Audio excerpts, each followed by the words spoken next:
3 straight losses in a row after 10 straight wins for most quarterbacks wouldn't really mean much. But for Purdy, it meant that a 4th loss could call into question his position as a starting quarterback.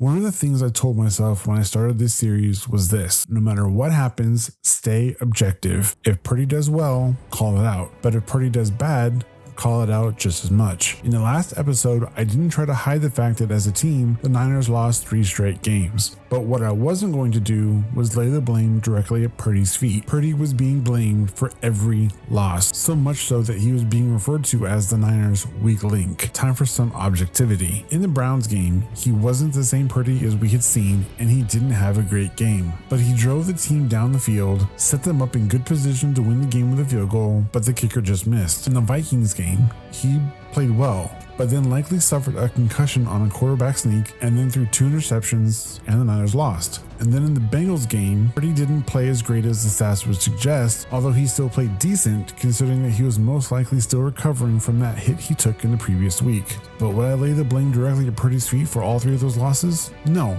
of course not. Now, I'm sure you've noticed that for the past few episodes, I've been using soundbites from Nick Wright. There's a reason for that. It directly ties into the first part of this episode, because you see, Nick Wright is a huge fan of Trevor Lawrence. Yes, I would rather have him than Josh Allen. I would, and I think that will become more conventional wisdom as the year plays on.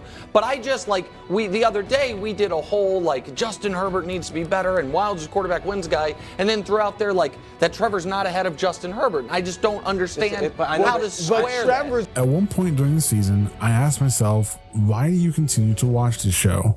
Wright is obviously biased, his takes are so out there they should be considered nothing but rage bait, and he is causing you to question your own beliefs about a quarterback that you really like. So why? And then this game happened, and it all made sense. But let's put a pin in that for a second. The Jaguars were coming into week 10 on a 5-game winning streak, while the Niners were coming into week 10 on a 3-game losing streak. The momentum was squarely in the corner of the Jaguars. Now, I realized that at the end of last episode, I mentioned that it would be number 1 versus number 262. And yes, I know that this actually happened in week 2 when the Niners went against the Rams, but the reason I brought it up specifically for this game was because Lawrence was drafted a year before Purdy. So this game was actually featuring 2 young quarterbacks with similar NFL experience. And while many people were picking the Niners to win this game, there were others that gave the Niners no chance to win. Coming into this game on a 3-game skid, it was understandable that the Niners would not be looked at as the favorites to win this game. Why? Because people didn't care about the 8 games prior to this or what stats were produced. They saw 5-game winning streak versus 3-game losing streak. They saw superstar first overall pick versus 7th round Mr. Irrelevant. So let's take that pin back out now, because the reason why I continue to watch a show like First Things First, where one of the hosts went out of their way to continuously discredit Brock Purdy and give him 0 chance to win, was because I thoroughly enjoyed watching the show after games like this one, because not only did the Niners beat the Jaguars, they dismantled them. Let's start with the defense, because up until this point I haven't really talked about them much. In my defense, this is a series specifically about Purdy, but I feel like the defense deserves their credit because they shut down Trevor Lawrence. Multiple sacks and 2 interceptions, and they were able to keep the team to only 3 points. For a defense that had given up 31 points 2 weeks prior to this to the Bengals, they looked like a dominant force and only gave up a single field goal all game. But that offense looked exactly like the team that had dominated the first 5 weeks of the season, and while it may not have been as satisfying as 42-10 against the Cowboys, 34-3 came in a close second. Now, I think we need to talk about something, because a lot of people were fixated on a certain play, and for good reason.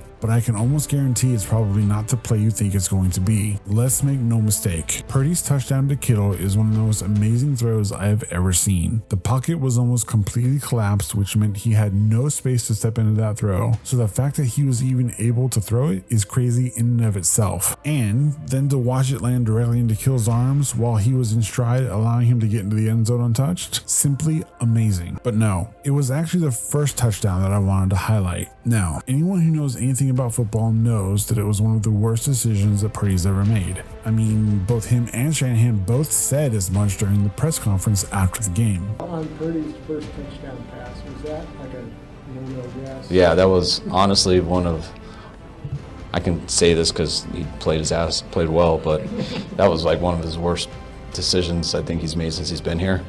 And it took me a while to get over it. I thanked him for the touchdown, but that was not a good decision, and he was fortunate with it, but he made a lot of really good plays. And if you are going to make a bad decision and it's still a touchdown, in the grand scheme of things, he can tell me it was a real good decision, but I know we can't. He knows that. He knows what he did wrong, but Ayuk made him right. Can you walk us through what you saw on the first touchdown and how it played out? Yeah, I mean, it was just a normal keeper that we had up. I got the edge. Just felt like I had a lot of time. The smart decision was probably just continue to run, try to get as many yards as I can instead of putting the ball up like I did. But I saw BA in the back of the end zone sort of run the space, George as well, and I just put it up towards the back, and BA came down with it. But yeah, I'm not necessarily proud of that play, honestly. I mean, yes, it was a touchdown and everything, great. BA made a great play, but I got to be smart with the ball, and if anything, I should have ran the ball. So. Kyle termed it among your worst decisions Yeah. ever. Yeah. Yeah. Hey, I agree. So, yeah. What I take issue with is some people's insistence that it was a bad throw. A bad decision? Absolutely. But a bad throw? Absolutely not. Why do I say that? Well, look at this.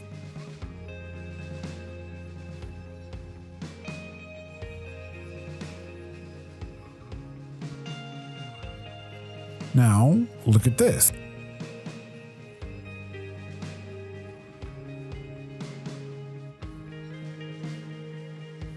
It's the exact same type of throw he's made before, and each time has resulted in a touchdown. Of course, the difference this time was that he was throwing across his body, which was, in fact, the bad decision. Now, some people, like good old Skip, will insist that the throw was meant for George Kittle. That he tried to throw a jump ball to Kittle. Like this is desperate. He tries to go Brett Favre. I'm just going to throw it up for grabs. Are we sure he wasn't throwing it to Ayuk? No. Or we just want to say it's Kittle? Because Kittle was in front. That ball was mighty high for it to go to Kittle. He threw it up for Kittle, and look what I found. I think you're reaching there, Skip, but I'm going to let you reach. But if you look at where the ball landed, that pass was 100% meant for Brandon Ayuk. In fact, I don't believe Kittle was even supposed to be there, because if he had jumped even just a little bit higher, that ball probably ends up getting batted away, and there's no touchdown. Who would have taken the blame? Brock Purdy. Again, poor decision, but Purdy by this point in his career was known for the touch he put on the ball. The intention was for the pass to go to Ayuk, and the ball landed in Ayuk's arms. That pass was perfect. Speaking of perfect, you may have noticed that the title of this episode was called Bounce Back Perfection. To those of you watching who are Niners fans, you know exactly what game came after this one. For those of you who are watching that aren't fans or newer fans, the game after this one just so happened to be against a very special team. When we think about moments in careers, often we think about what a player does rather than who they're playing against. For Brock Purdy, I believe that him and the Tampa Bay Buccaneers will always be intertwined throughout the rest of his career. His first official NFL start was against the Bucs, and in that game, he put up a passer rating of 134, and in that victory, became the only rookie in his first start to, quote, defeat Tom Brady. We all know how I really feel about that, though. Almost 1 year later, Brock Purdy would once again face off against the Bucs and accomplish something that hadn't been done on the 49ers since Joe Montana and Steve Young both did it in 1989. In a franchise that features arguably, not to me, not to you, but arguably, the GOAT, Joe Montana, and another Hall of Famer, Steve Young, Brock Purdy became the only quarterback in Niners history to have a perfect passer rating when throwing more than 20 passes. Oh, yeah. That's special. Brock Purdy was perfect. How did he do it? 20 completions on 25 attempts, 333 yards, 3 touchdowns, 0 interceptions. But that wasn't what stuck out to me in this game. What really stuck out to me in this game was the growing connection that Purdy had with both George Kittle and especially Brandon Ayuk. See, I believe that since he'd helped McCaffrey back in 2022, their connection was there from day one. But over the past 15 games or so that he had started on the team, his connection with Kittle and Ayuk had grown by leaps and bounds, and that really presented itself fully in the last 2 games. In the game against the Jaguars, Purdy connected with Ayuk on that beautiful 13-yard pass in the end zone, and then connected with Kittle on that deep 66-yard touchdown with a collapsing pocket. And in this game, Purdy connected with Kittle on a simple 3-yard pass in the end zone, but prior to that connected with Ayuk on a deep 76-yard touchdown that was, at the time, the longest touchdown of the season, which of course was beaten shortly afterward by Josh Allen, who had an 80-yard touchdown. But for just that moment, Purdy was king. But the connection he was continuing to develop with Ayuk would become very important, as after this game, the Niners would once again travel to Seattle for Thanksgiving. Now, I don't want to undervalue this game at all, because in terms of the story, the game was sort of a revenge game for the Niners. And in any other circumstances, this would have been a great test for Purdy and the Niners to see if they could continue their winning streak. The only problem, though, was that this game happened in week 12, and fans didn't care about week 12. And really, in regards to the Niners, the media didn't care about week 12 either. Why? Because 10 months earlier, the Philadelphia Eagles took Brock Purdy out of the NFC Championship and ended the Niners' playoff run. You see, nobody cared about week 12 because in week 13, the Niners would be going back to the link to prove to the Eagles, to prove to the media, and to prove to themselves who really should have won that game. And that's going to do it for this video. If you like this content, drop a like and leave a comment. To stay up to date, click that subscribe button and turn on the notification bell. Thanks for watching, and I'll see ya in the next one.